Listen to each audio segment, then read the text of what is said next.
Do you have any idea why you were fired? Well, when I was asked on December the 7th, I had no idea. I didn't find out until last week when I heard testimony from a Justice Department official, and their official reason was performance. Do you know what the unofficial reason might have been? Well, I believe, and I think all my colleagues believe, that the real reason were partisan politics. What was the reason then partisan politics came into play at all? Well, let me just speak about my case. I got great office reviews.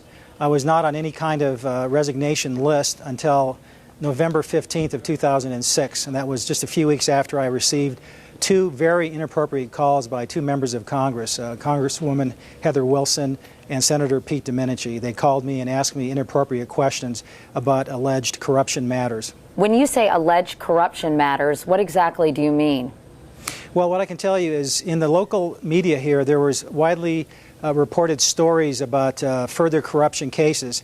You have to understand that my office successfully completed the biggest corruption trials in New Mexico history in September of 2006. And there were rumors rampant, the media picked up on it, that there were further corruption indictments coming, and there was a tight race for Congress going on here. The focus of the race for Congress between Wilson and her challenger was corruption, who was doing what, who wasn't doing what. So when I received my call in mid-October, the question was asking me about sealed indictments. Those are matters that are absolutely prohibited for a prosecutor to speak about until they are unsealed. Can you explain, Mr. Iglesias, in simple language, why you believe they fired you?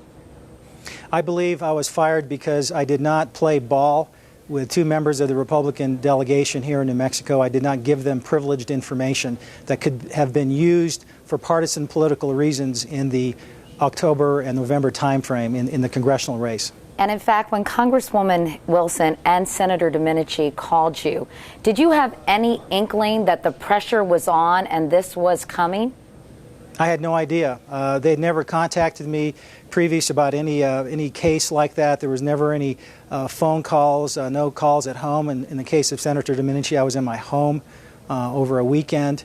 It came as an absolute shock when I received those phone calls. After you got the calls, what did you think?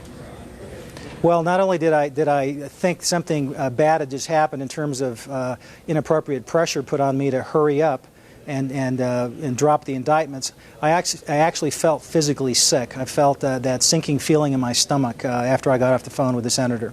Do you expect, Mr. Iglesias, more will surface about this scandal?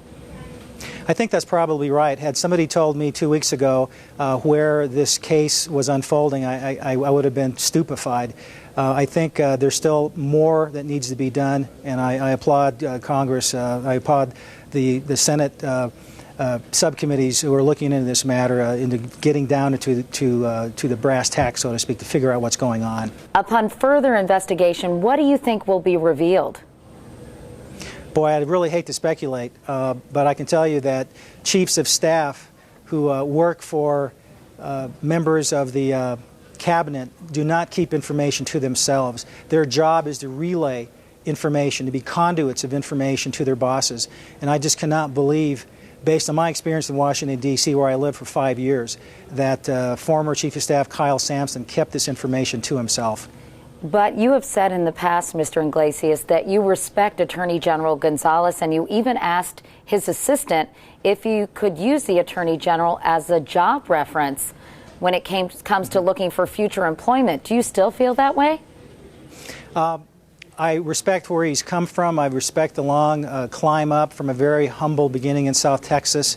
I'm going to reserve judgment as to whether or not he should resign.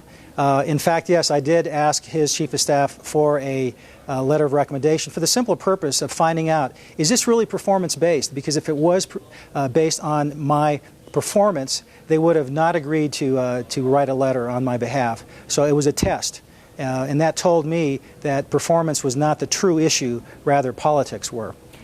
So if you had to say now, if you thought the Attorney General should resign, you would say you would like to reserve judgment on that?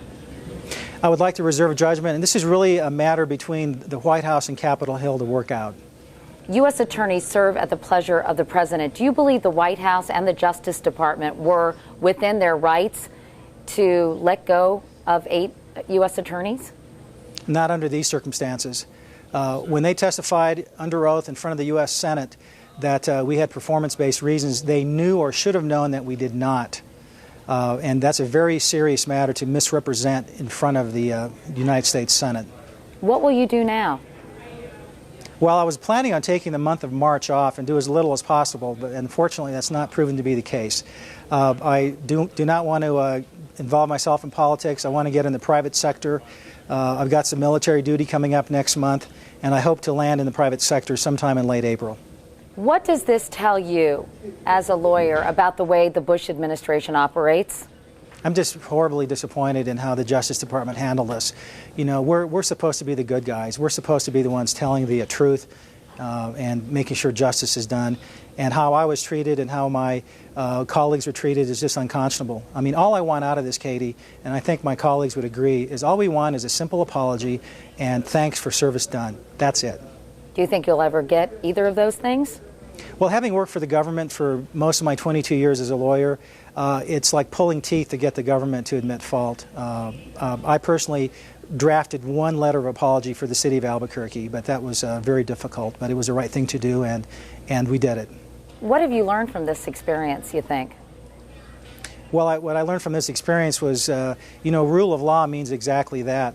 I've learned that U.S. attorneys desperately need to be free of politics, free of political interference, and that our discretion is paramount, that our discretion should never be substituted by inappropriate influence from members of Congress or special interest groups. Have you ever tried to reach Senator DeMint? No, I haven't talked to him since his phone call in late October of 2006. What would you say if you could talk with him? It would take a lot of reflection, you know, prior to me answering that question. I really don't know.